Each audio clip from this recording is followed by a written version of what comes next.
जब हम अपनी मेहनत की गाढ़ी कमाई से बने नए घर में प्रवेश करते हैं तो उस घर को लेकर हमारे मन में नई उम्मीदें होती हैं और नए सपने जुड़े होते हैं।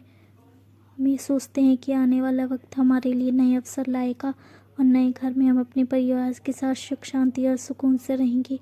लेकिन कई बार हमारी उम्मीदें पूरी नहीं होती और नए घर में रोजाना नई नई समस्याओं का सामना करना पड़ सकता है। इसकी वजह होती है वास्तु दोष। आइए जानते हैं वास्तु दोष दूर करने के उपाय।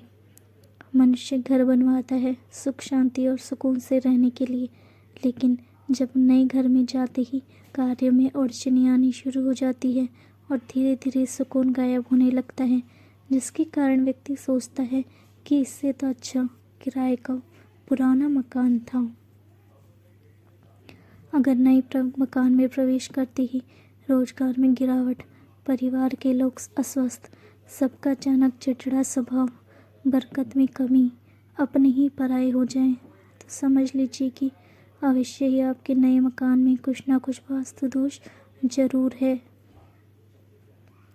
वास्तु दोष के अनुसार वास्तु दोष निवारण के लिए नए भवन में प्रवेश से पूर्व निम्नलिखित उपाय अवश्य करनी चाहिए। अगर नए मकान में आते ही परिवार में कोई बीमार रहने लगे तो खाने के बाद गुड़ का प्रयोग करना चाहिए। नए घर में आते ही सब गड़बड़ हो रहा है तो पूरे भवन में पीले रंग के पर्दे का प्रयोग करें तथा सारे मकान में हल्दी के घोल के छींटे मारे, जिससे नवग्रह में सर्वाधिक शुभ ग्रह बृहस्पति के आशीर्वाद से घर परिवार फलने फूलने लगे। अगर मकान में हवा का आगमन सुचारू रूप से नहीं हो रहा है, कमरों के अंदर घुटन सी लगती है, तो यह भी एक वास्तु दोष है। इसके निवारण हेतु सफ़ेद वस्तुओं का दान करें, जैसे सफ़ेद चावल, कपूर आदि। सुबह के समय सूर्य की रोशनी किरणें मकान में आना अति आवश्यक है। अगर मकान में अंधेरा सा रहता है तो यह भी दोष की श्रेणी में आकर दुर्भाग्य, रोग, शोक का सृजन करता है। निवारण हेतु रात को लाल मसूर की दाल को मकान में चारों तरफ फैला दी तथा सुबह उठकर उसे बाहर फेंक दी।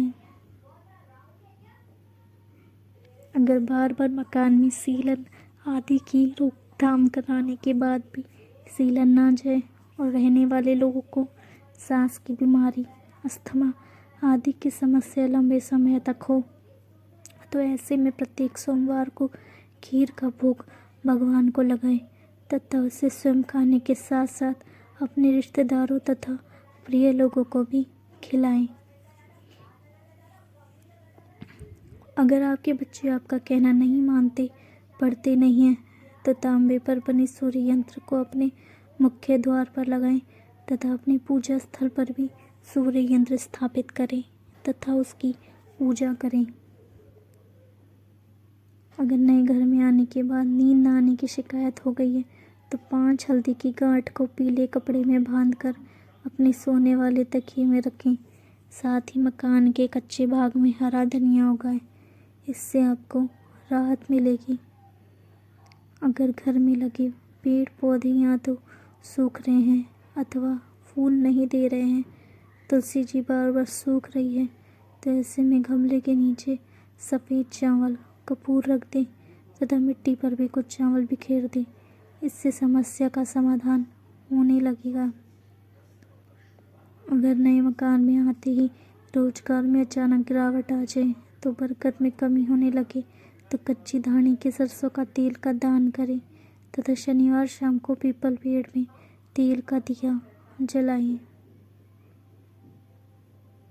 नए घर में प्रवेश करते ही रिश्तेदारों से बिना बात की कलह होने लगे तो तांबे का पैसा दान करें तथा शाम तांबे का सिक्का जटा वाले नारियल के साथ जल में बहाएं।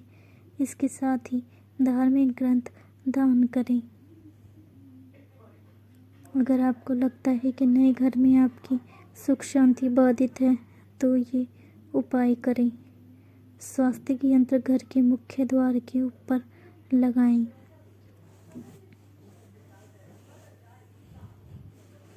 गणेश जी प्रतिमा मुख्य द्वार के बाहर तथा अंदर लगाएं। ईशान कोण में तांबे के पात्र में पानी रखें तथा उसके ऊपर कटोरी रख के उसमें 5 मोती रखें। वास्तु दोष नाशक यंत्र घर में लगाएं। घर में लाफिंग बुद्धा, कछुआ, रत्नों का पेड़ लगाएं। रोज घर में नमक का पोछा लगाएं। बंद घड़ी घर में ना रखें।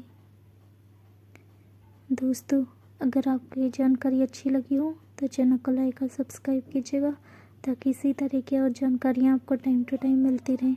And thank you so much for watching. Thank you once again. Keep watching, keep subscribe, keep follow for more videos.